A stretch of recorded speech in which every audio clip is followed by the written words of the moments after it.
Dim dum dana da dim dana da dim dum dana da dim dana dim.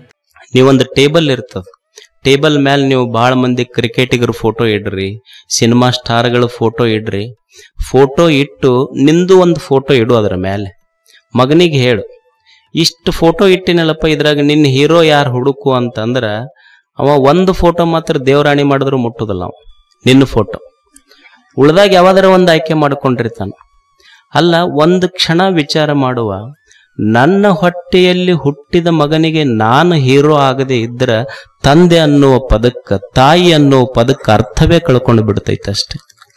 ಇರದೇ ಹೋದ್ರೆ ತಂದೆ ತಾಯಿ ಅನ್ನೋದು ಬಿಸ್ಕೆಟ್ ತಯಾರು ಮಾಡುವ, ಮೊಬೈಲ್ ತಯಾರು ಮಾಡುವ ಕಂಪನಿಗಳಿದ್ದಂಗೆ ಇವು ಮಕ್ಕಳು ತಯಾರು ಮಾಡುವ ಫ್ಯಾಕ್ಟ್ರಿಗಳಾಗಿ ಬಿಡ್ತಾರ ಅಷ್ಟೆ. ಇರದೇ ಇದ್ರೆ ಆ ಪದಕ್ಕೆ ವ್ಯಾಲ್ಯೂ ಇಲ್ಲ. ನ್ಯೂಟನ್ ಇದ್ದ ನ್ಯೂಟನ್ ಎಷ್ಟು ದೊಡ್ಡ ಜ್ಞಾನಿ, ಚಲನೆಯ ನಿಯಮಗಳನ್ನು ಕೊಟ್ಟ ಜಗತ್ತಿಗೆ. ಅವನಿಗೆ ಯಾರೋ ಬಹಳ ಹೊಗಳಿದ್ರಂತ ನ್ಯೂಟನ್ನನಿಗೆ ಬಹಳ ಹೊಗಳಿದ್ರು. ಹೊಗಳದ ಮೇಲೆ ಸನ್ಮಾನ ಸಮಾರಂಭ ಮುಗಿತು. ನ್ಯೂಟನ್ನನಿಗೆ ಹೊಗಳಿದ್ರು, ಬಹಳ ದೊಡ್ಡ ಜ್ಞಾನಿಗಳಿವರು, ಇವರು ಬಹಳ ದೊಡ್ಡ ವಿಜ್ಞಾನಿಗಳಿವರು. ನ್ಯೂಟನ್ನನ ಭಾಷಣ ಬಂತು. ನ್ಯೂಟನ್ ಹೇಳಿದ್ನಂತ, ಇವರೇನಿಷ್ಟು ನನಗೆ ಇಷ್ಟೊತ್ತಿನ ಹೊಗಳ್ಯಾರಲ್ಲ, ಬಹಳ ದೊಡ್ಡ ವಿಜ್ಞಾನಿ, ಬಹಳ ದೊಡ್ಡ ಜ್ಞಾನಿ ಅಂತ ನನಗೇನು ಹೊಗಳ್ಯಾರಲ್ಲ, ನಾ ಅಷ್ಟೇನಲ್ಲ. I am just a child picking pebbles on the seashore of the knowledge.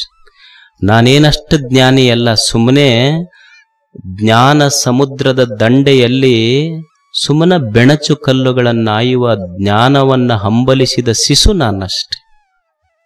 ಜ್ಞಾನ ಅಂತಷ್ಟು ತಿಳ್ಕೊಂಡವರು ಸಹಿತ ನಾನು ತಿಳ್ಕೊಂಡಿಲ್ಲ ಅನ್ನುವಂಥ ಜ್ಞಾನಕ್ಕಷ್ಟು ಬೆಲೆ ಜಗತ್ತಿನಲ್ಲಿ. ಮನೆಯಾಗೆಲ್ಲ ನಾವೇನಾದ್ರೂ ಇಡಬೇಕಾಗಿದ್ರೆ ಪುಸ್ತಕಗಳನ್ನು ಇಡಬೇಕು.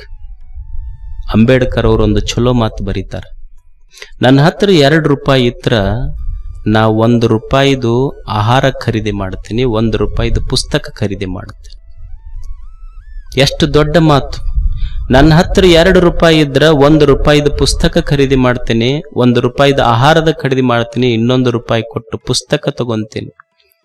ಯಾಕಂದ್ರ 1 ರೂಪಾಯಿ ಕೊಟ್ಟ ಖರೀದಿ ಮಾಡಿದ ಆಹಾರ ನನ್ನನ್ನ ಜೀವಂತವಾಗಿ ಇಟ್ರ, 1 ರೂಪಾಯಿ ಕೊಟ್ಟ ತಗೊಂಡ ಪುಸ್ತಕ ನನಗೆ ಹೇಗೆ ಜೀವಿಸಬೇಕು ಅಂತ ಕಲಿಸ್ತದೆ. ಇದು ಜ್ಞಾನ ಕೊಟ್ಟು ಕಲಿಸುವ ಮಾತು. ಅದಕ್ಕೆ ಮನ್ಯಾಗ ಏನಾದ್ರೂ ಇಡಬೇಕಾಗಿದ್ರ ಪುಸ್ತಕಗಳಿರ್ಬೇಕು ಮನ್ಯಾಗ. ನಮ್ಮ ಮನ್ಯಾಗ ಹೋದ್ರೆ ಏನು ಸಿಗುದಿಲ್ಲ ನಮಗ್. ಅದೇ ಒಂದು 30-40 ಸೈಟ, ಆ ಡೈನಿಂಗ್ ಹಾಲ್ನಾಗ ಒಂದು ಟಿವಿ, ಆ ಟಿವಿ ಮೇಲೆ ಒಂದು ಫೋಟೋ. ಅದು ಏನು ಫೋಟೋ? ಅವ್ರು ಮನ್ಯಾನವ್ರ ಹೆಗಲ ಮೇಲೆ ಕೈ ಹಾಕಿದ್ದೊಂದು ಫೋಟೋ ಇರ್ತೈತಷ್ಟೆ. ಅದ ಫೋಟೋನ ಎಲ್ಲರೂ ವ್ಯಾಟ್ಸಪ್ಪಿಗೆ ಬಿಡ್ತಿರ್ತಾನವ, ಹೆಂಗ್ ಹುಲಿ ಹೆಗಲ ಮೇಲೆ ಕೈ ಹಾಕಿ ನಿಂತೀನಿ ನೋಡನ್. ಇಷ್ಟು ಬಿಟ್ರೆ ಏನು ಇರುದಿಲ್ಲ ನಮ್ಮ ಮನ್ಯಾಗ. ಒಂದು ಪುಸ್ತಕ. ಹಿಂದ ನಿಮ್ಮ ಗದಗಿನ ಪೂಜ್ಯರಿದ್ರಲ್ಲಿ ತೋಂಟದಾರ್ಯಪ್ಪಗಳು, ಅವರಷ್ಟು ಪುಸ್ತಕಗಳ ಬಗ್ಗೆ ಪ್ರೇಮ ಅವರಿಗೆ. ಅವ್ರು ಹೇಳ್ತಿದ್ರು, ಪುಸ್ತಕಗಳ ಇಡುವುದು ಎಷ್ಟು. ಈಗ ನಿಮಗ ಅವರ ಮಠದಲ್ಲಿ ಎಷ್ಟು ಪುಸ್ತಕಗಳನ್ನು ಪ್ರಕಟಣೆ ಮಾಡಿದ್ರು ಅವರು. ಸಂಸಾರಿಗಳಿಗೆ ನಿಮಗೊಂದು ಅಪೇಕ್ಷೆ ಇರ್ತೈತಿ, ಏನು ಅಂದ್ರೆ ಮಗ ಆತು. ಮಗ ಆದ್ರೆ ನಿಮಗೆಷ್ಟು ಸಂತೋಷ ಆಗ್ತೈತಿ. ಸಂಸಾರಿಗಳಿಗೆ ಪುತ್ರೋತ್ಸವ ಎಷ್ಟು ಸಂತೋಷ ಕೊಡ್ತೈತೋ, ಸನ್ಯಾಸಿಗಳಿಗೆ ಪುಸ್ತಕೋತ್ಸವ ಅಷ್ಟು ಸಂತೋಷ ಕೊಡುತ್ತೆ. ಸಂಸಾರಿಗೆ ಪುತ್ರೋತ್ಸವ, ಸನ್ಯಾಸಿಗೆ ಪುಸ್ತಕೋತ್ಸವ ಅಂತ ಹೇಳಿದ್ರು. ಅದಕ್ಕೆ ಪುಸ್ತಕಗಳಿಂದ ಜ್ಞಾನ ಬರ್ತದೆ. ಮನ್ಯಾಗ ಏನಾದ್ರೂ ಇದ್ರೆ ಒಂದು ಚಲೋ ಪುಸ್ತಕ ಇಡುವುದನ್ನು ಕಲಿಬೇಕು. ಜ್ಞಾನ ಯಾವ ಮೂಲೆಗಳಿಂದ ಬರ್ತದೆ ಅದನ್ನು ಸ್ವೀಕಾರ ಮಾಡುವುದನ್ನು ಕಲಿಬೇಕು. Let the Nobel thoughts come from all the way. ದಶ ದಿಕ್ಕುಗಳಿಂದ ಒಳ್ಳೆಯ ವಿಚಾರಗಳು ಎನ್ನ ಹೃದಯದ ಆಳಕ್ಕೆ ಹರಿದು ಬರಲಿ ಭಗವಂತನೇ. ಕೆಲವಂ ಬಲ್ಲವರಿಂದ ಕಲ್ತು, ಕೆಲವಂ ಶಾಸ್ತ್ರಗಳೆಂ ಕೇಳುತ್ತಂ, ಕೆಲವಂ ಮಾಳ್ಪವರಿಂದ ಕಂಡು, ಕೆಲವಂ ಸುಜ್ಞಾನದೆಂ ನೋಡುತ್ತಂ, ಕೆಲವಂ ಸಜ್ಜನ ಸಂಗದೆಂದರಿಯಲ್ ಸರ್ವಜ್ಞ ನಪ್ಪಮ್ಮನರಂ, ಫಲವಂ ಪಳ್ಳ ಸಮುದ್ರವೈ ಹರಹರ ಶ್ರೀ ಚನ್ನ ಸೋಮೇಶ್ವರ. ಏನು ಕಲಿಬೇಕಲ್ಲ ಮನುಷ್ಯ ಜೀವನದಲ್ಲಿ. ಒಳ್ಳೆಯದು ಎಲ್ಲಿ ಸಿಗುತ್ತದ ಅಲ್ಲಿ ಕಲಿಯುವ ಮನಸ್ಸು ಬೇಕು ನಮಗಷ್ಟೆ. ಏನು ಕೋಗಿಲೆಗೆ ಹಾಡೋದು ಯಾರಾದರೂ ಏನು ಇಂಡಿಯನ್ ಐಡಲ್ನಾಗ ಹೋಗಿ ಬಂದಿತ್ತಾನ? ಲಿಟಲ್ ಚಾಂಪ್ಸ್ಗೆ ಹೋಗಿತ್ತೇನು? ಏನು ಮ್ಯೂಸಿಕ್ ಸ್ಕೂಲ್ನಾಗ ಕಲ್ತೈತೇನು ಕೋಗಿಲೆ ಹಾಡೋದು? ಮೀನು ಈಜುವುದನ್ನು ಎಲ್ಲಿ ಸ್ವಿಮ್ಮಿಂಗ್ ಪೂಲ್ನಾಗ ಕಲ್ತೈತೇನು? ನವಿಲಿಗೆ ನರ್ತನೆ ಮಾಡುವುದು ಯಾವುದು ಡಾನ್ಸ್ ಕ್ಲಾಸಿಗೆ ಹೋಗಿ ಕಲ್ತೈತೇನು? ನಿಸರ್ಗ ಕಲಿಸ್ತೈತಿ, ನಿಸರ್ಗ ಕಲಿತೈತೆ, ನಿಸರ್ಗ ಕಲಿಸ್ತೈತಿ. ಮನುಷ್ಯನಿಗೆ ಕಲಿಯುವ ಮನಸ್ಸಿದ್ರೆ ಈ ವಿಶ್ವವೇ ಗುರು ಆಗ್ತೈತಿ, ನಾನೇ ಶಿಷ್ಯನಾಗ್ತೇನೆ. ಕಲಿಯುವ ಮನಸ್ಸು ಬೇಕಷ್ಟೆ. ಕಲಿಯುವ ಮನಸ್ಸಿದ್ರೆ ವಿಶ್ವವೇ ಗುರು. ಆ ಗುರುಗಳು ಈ ಗುರುಗಳಂತ ಇಲ್ಲವೇ ಇಲ್ಲ ಪ್ರಶ್ನೆ. ಏನು ನೋಡ್ತಾನ ಅದರಿಂದ ಕಲಿಯಕ್ಕೆ ಶುರು ಮಾಡ್ತಾನ ಮನುಷ್ಯ, ಏನು ಕೇಳ್ತಾನ ಅದರಿಂದ ತಿಳ್ಕೊಳ್ಳಿಕ್ಕೆ ಶುರು ಮಾಡ್ತಾನ. ಕಲಿಯುವ ಮನಸ್ಸು ಬೇಕಾಗ್ತದ ಮನುಷ್ಯನಿಗಷ್ಟೆ. ಈಗ ನೀವು ಮನ್ಯಾಗ ತಾಯಂದಿರದಿರಿ, ನೀವು ಕುಕ್ಕರ್ ನೋಡಿರಿಲ್ಲ ಎಲ್ಲರೂ ಮನ್ಯಾಗ? ಕುಕ್ಕರ್ ನೋಡಿದ್ರೆ ಒಂದು ಕಲಿಬಹುದು ಮನುಷ್ಯ. ಏನು ಕಲಿತಾನಂದ್ರ, ಯಾರು ನಮ್ಮ ತೆಳಗ ಬೆಂಕಿ ಹಚ್ಚಿದ್ರು ಸೀಟಿ ಹೊಡ್ಕೊಂತಿರ್ಬೇಕಪ್ಪ ಅಂತ ಕುಕ್ಕರ್ ನೋಡಿ ಕಲಿ ಮನುಷ್ಯ. ಈಗ ನೀವು ತಾಯಂದಿರದಿರಿ, ಈಗ ಮಿಕ್ಸರ್ ಇರ್ತೈತಿಲ್ಲ ಮನ್ಯಾಗ, ನೀವು ಮನ್ಯಾಗ ಆ ಕಡೆ ಪಡಸಾಲಾಗಿಂದ ನಿಮ್ಮ ಅತ್ತಿಗೆ ನೋಡಿ ತಲೆ ಬಿಸಿಯಾಗಿ ಅಕ್ಕಿನ ನೋಡಿದ್ರೆ ನನಗೆ ಹೊಟ್ಟೆ ಖಾರ ಹಾಕದಂಗ ಆಗತ್ತೆ ನೋಡಲ್ ಅಂತಿರಿಲ್ಲ ನೀವು.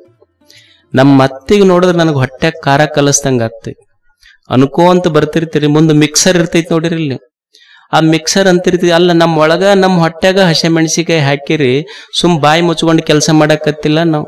ಅದಕ್ಕೆ ಯಾರು ನಮ್ಮ ಹೊಟ್ಯಾಗ ಖಾರ ಹಾಕಿದ್ರು ಬಾಯಿ ಮುಚ್ಕೊಂಡು ಕೆಲಸ ಮಾಡೋದು ಕಲಿ ಅಂತ ನಮಗೆ ಮಿಕ್ಸರ್ ಕಲಿಸಿಲ್ಲ ಮನ್ಯಾಗ. ಏನು ನೋಡ್ತೀವಿ ಅದು ಕಲಿಸ್ತೈತಿ. ಕಲಿಯುವ ಮನಸ್ಸಿದ್ರೆ ವಿಶ್ವವೇ ಗುರು ಮನುಷ್ಯನಿಗೆ ಅಷ್ಟೆ. ಕಲಿಯುವ ಮನಸ್ಸು ಬೇಕು. ಕೆಲವೊಮ್ಮೆ ಬಲ್ಲವರಿಂದ ಕಲ್ತು. ಬಲ್ಲವರು ಯಾರು?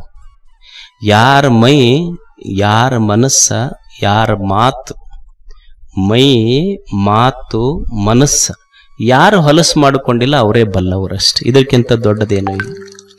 ಅವ್ರ ಕಾವಿ ಹಾಕಿರ್ಬೇಕು, ಇನ್ನೊಂದು ಬಟ್ಟೆ ಹಾಕಿರ್ಬೇಕಂತಿಲ್ಲ. ಅವ್ರ ಲಗ್ನ ಆಗಿರ್ಬೇಕು, ಲಗ್ನ ಆಗಿರಬಾರ್ದಂತಿಲ್ಲ. ಯಾರ ಮೈ ಹೊಲಸು ಮಾಡಿಕೊಂಡಿಲ್ಲ, ಯಾರ ಮಾತು ಹೊಲಸಾಗಿಲ್ಲ, ಯಾರ ಮನಸ್ಸು ಹೊಲಸಾಗಿಲ್ಲ, ಅವರೇ ಬಲ್ಲವರಷ್ಟೆ. ಅಂಥವ್ರ ಹತ್ರ ಇರು ಕೆಲವೊಮ್ಮೆ ಬಲ್ಲವರಿಂದ ಕಲ್ತು. ಈಗ ಮಗ ಇರ್ತಾನ, ತಂದೆ ತಾಯಿನೇ ಬಲ್ಲವ್ರು ಅವನಿಗಷ್ಟೆ. ನಾವೇನು ಕಲಿಸೋದು ಹೇಳ್ರಿ ಮಕ್ಕಳಿಗೆ? ನಾನು ಈಗ ಒಬ್ಬ ತಂದಿರ್ತಾನ, ನೀವೊಂದು ಟೇಬಲ್ ಇರ್ತದ, ಟೇಬಲ್ ಮೇಲೆ ನೀವು ಭಾಳ ಮಂದಿ ಕ್ರಿಕೆಟಿಗರ ಫೋಟೋ ಇಡ್ರಿ, ಸಿನಿಮಾ ಸ್ಟಾರ್ಗಳ ಫೋಟೋ ಇಡ್ರಿ. ಫೋಟೋ ಇಟ್ಟು ನಿಂದು ಒಂದು ಫೋಟೋ ಇಡು ಅದರ ಮೇಲೆ. ಮಗನಿಗೆ ಹೇಳು, ಇಷ್ಟು ಫೋಟೋ ಇಟ್ಟಿನಲ್ಲಪ್ಪ, ಇದ್ರಾಗ ನಿನ್ನ ಹೀರೋ ಯಾರು ಹುಡುಕು ಅಂತಂದ್ರ ಅವ ಒಂದು ಫೋಟೋ ಮಾತ್ರ ದೇವರಾಣಿ ಮಾಡಿದ್ರು ಮುಟ್ಟುದಲ್ಲ ಅವ, ನಿನ್ನ ಫೋಟೋ. ಉಳ್ದಾಗ ಯಾವಾದರೂ ಒಂದು ಆಯ್ಕೆ ಮಾಡ್ಕೊಂಡಿರ್ತಾನ. ಅಲ್ಲ, ಒಂದು ಕ್ಷಣ ವಿಚಾರ ಮಾಡುವ, ನನ್ನ ಹೊಟ್ಟೆಯಲ್ಲಿ ಹುಟ್ಟಿದ ಮಗನಿಗೆ ನಾನು ಹೀರೋ ಆಗದೆ ಇದ್ರ ತಂದೆ ಅನ್ನುವ ಪದಕ್ಕೆ, ತಾಯಿ ಅನ್ನುವ ಪದಕ್ಕೆ ಅರ್ಥವೇ ಕಳ್ಕೊಂಡು ಬಿಡ್ತೈತಷ್ಟೆ.